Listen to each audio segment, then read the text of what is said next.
This is Choose to be Curious, episode 115, Curiosity Studies, A New Ecology of Knowledge with Perry Zurn.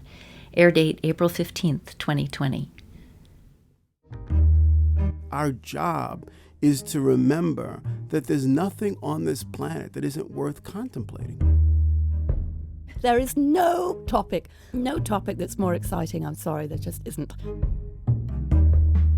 My curiosity allows me, even on particularly difficult days, to just enjoy how things function and be amazed. And I think that keeps me curious about being alive. So curiosity can be quite a treacherous journey. And what I'm interested in particularly is what are the moments when one might retreat again from discovery. And so when it came time to writing this curiosity paper, I thought, how would we do it? How would we take something that we barely understood in a normative sense and study it for all of those other kids who don't generally have a voice and don't generally get studied? I think what took me to curiosity is the observation that there's a problem in defining the sorts of ways in which we search for knowledge, and that perhaps the understanding of curiosity could be benefited by a scientific and mathematical approach. You know, when you're curious about something, you're sort of pulled off in multiple directions.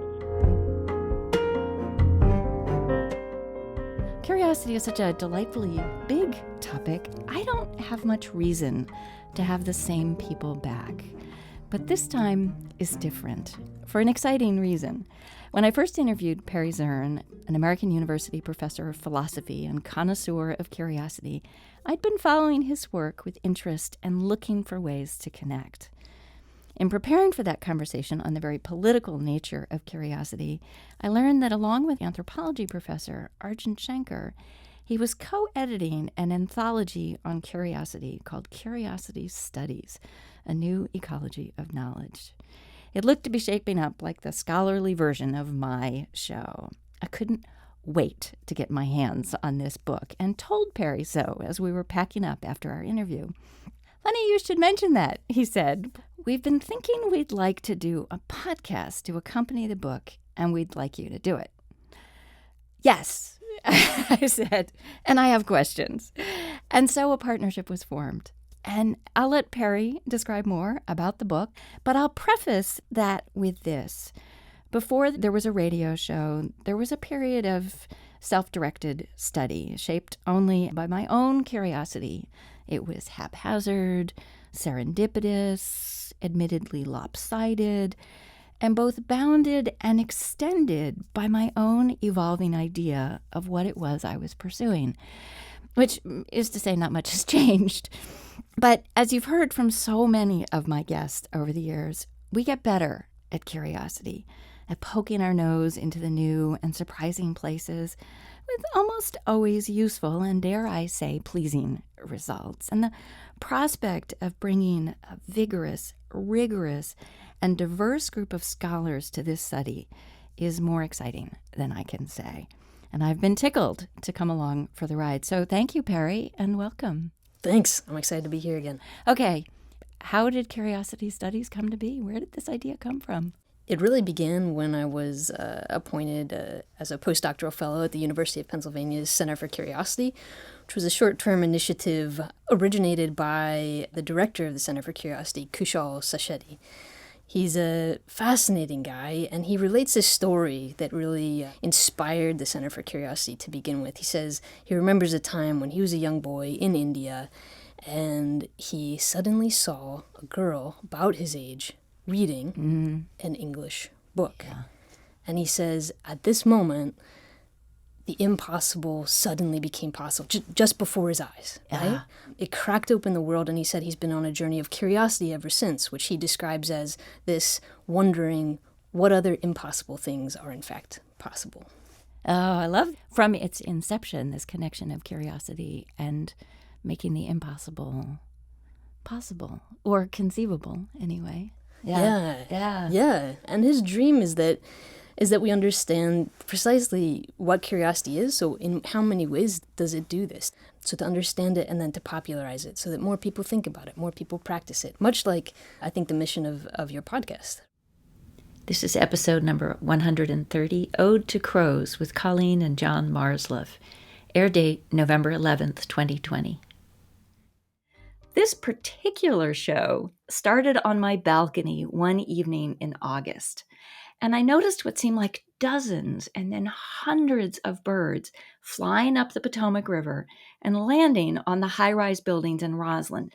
So now my curiosity was piqued. I started reading all about crows, which turn out to be very intelligent, even curious creatures. And that brought me to John and Colleen Marsleff. Yeah, I got curious because I was studying a relative of the crow, the pinyon jay. And as I'm sitting in my little canvas blind watching a nest to see what the parents were doing to provision for their young, a crow showed up and ate those young. And Oh my gosh. I've been curious about them and ravens as well ever since. Second, I think people were on to the smarts of crows and ravens from day one. They were a challenging competitor for us. They molded our religions, our beliefs, our legends, our communication. They molded an awful lot of what we did as early people and continue to do to this day. So how curious are crows, and how do we measure their curiosity? Scientists don't typically use that term to study a crow's behavior. I think we would talk about things like flexibility in their behavior, the ability to change depending on a given situation, the ability to learn from the past, the ability to consider what is going on before they act on it.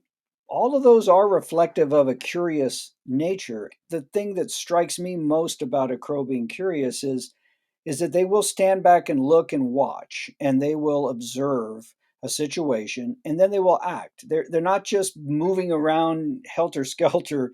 They are very thoughtful in the way they approach a car to beg for food, for example, from somebody.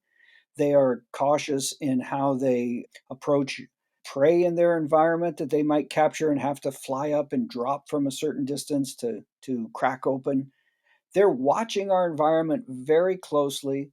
They are adapting their behavior to fit best in it, and you could think of that as a curious behavior. There's interesting research that suggests that crows are self-aware, that they sort of know what they know and know what they don't know. And that actually sort of strikes me as kind of foundational to curiosity, that if you know you don't know something and that information might be useful to you, then you might want to go and figure out whether you can get that information. I mean, that sounds like actually what the crows are doing.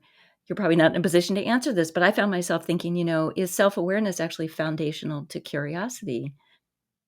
Well, I think it's certainly being faced with a changing environment and shifting problems as a animal Mm. to survive, to reproduce, makes you experiment, makes you test things and try weird objects that might or might not be dangerous, might or might not be food. And crows certainly do that. They're testing all the time. I mean, clearly they know, I don't know what's in that bag, so I'm going to check it out. They probably have an idea, a hypothesis about what's in there, which again is kind of the hallmark of curiosity. You have something, not just you don't know what it is and you're curious, but you have an idea what it might be and you're curious to see if that's the case. So maybe scientific curiosity is really more what they're doing. At the end of my shows, I ask my guests to make analogies to curiosity with words we randomly pull from a big jar. But in response to a Scientific American story about crows understanding analogies, an alert listener tweeted at me asking what curiosity analogy a crow might offer. So, what might a crow say curiosity is like? To me, curiosity to a crow is kind of their bouncing flight, especially as they are riding a thermal, rising air mass, or kind of carefree. They have a lot of spare time because they are very efficient at living with us and getting their daily needs. And it's during those times where they might be rising effortlessly in a column of warm air, or doing barrel rolls and flying crazily and uttering all kinds of strange noises. I think that's their expression of curiosity. They're free to wander and to think. This is episode number 112, A Curious Crew, Curiosity and the Community College Initiative. Air date March 18th, 2020. Coming to you from the studios at Arlington Independent Media, I'm your host, Lynn Borton, and this is Choose to be Curious. Welcome. This is a show all about curiosity. We talk about research and theory, but mostly it's conversations about how curiosity shows up in work and life. This week, we have a special opportunity to talk with 4 people I suspect who are in curiosity mode 24/7. Hello everybody, my name is Oscar Barrera and I'm from Colombia. And one thing that I was curious before I came here was asking myself if my English it will be enough, and even to try the famous cheesecake. Hello everybody, my name is Marcy Mildred Adhaya. I am from Kenya, and one thing I was so curious about before coming to the US is experiencing the diverse culture in the United States. Hi, my name is Aninda Nurul Hadijah. I'm from Indonesia. One thing I was curious about before coming to US is the cold weather, the winter. I mean, how cold it's gonna be, how many layers I will wear.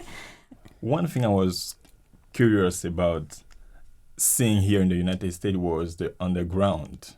You know, back in my country, there is no underground, and I was so fascinated by all these things. My name is Willie Edgar Yao Jefferson Kwaku.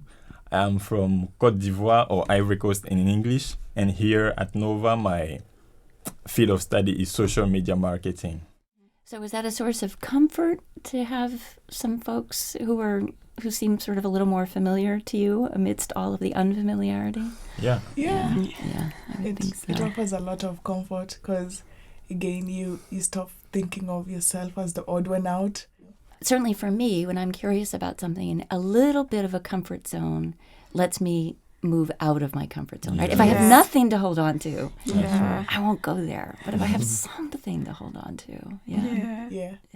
You know, when I started this show, people would send me anything related to curiosity, right? And people always say, "Oh, curiosity killed the cat." That's sort of the classic English expression.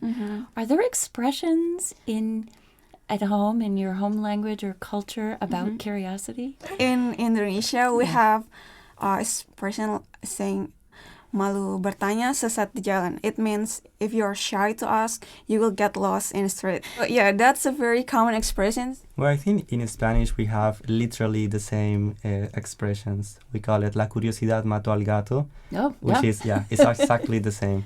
And it basically means like sometimes you shouldn't ask that much because you can find the cruel reality about the things or about the person. So you can kill that emotion or kill that feelings that you have for that person if you really discover how that person is really. Yeah. In my country, we have an expression, okay, I will say it in French. It is, ce n'est pas pour les enfants. It means it's not for children.